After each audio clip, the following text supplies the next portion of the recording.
My name is Rita Felski and I'm the Niels Bohr Professor here at the University of Southern Denmark. So I came here as part of a 5-year research project in order to write a book called Hooked: Art and Attachment. And so the point of this book is to say that attachment would be a very useful keyword for the humanities, that it could help us bridge some of these divisions we always have between the personal and the transpersonal, between the intellectual and the affective. And so in this book I look at 3 different attachment devices: interpretation, attunement and identification, in relation to quite a wide range of different aesthetic experiences of film, of literature, of painting, and of a bunch of other forms.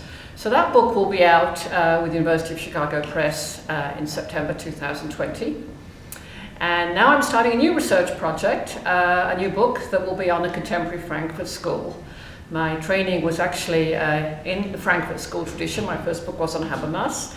And now I want to go back and look at some of these very contemporary Frankfurt School figures, such as Axel Honneth, but also Rahel Jaegi and Hartmut Rosa and Robin Selikatos, Nicholas Kompridis. These are all very interesting contemporary writers who are working on issues that I think are very relevant to literary studies, and they are actually not at all known in the Anglo-American literary field.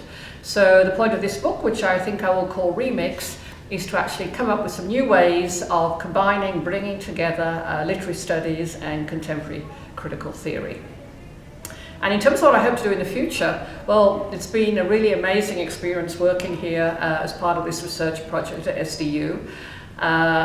It's very unusual, I think, for people in the humanities to work in these large research groups. Of course, we tend to go off and write our books by ourselves, but it's quite extraordinary, I think, in terms of the kinds of synergy that it makes possible, the long-term connections you can make to others, and the things that come out of those connections that we could never do by ourselves.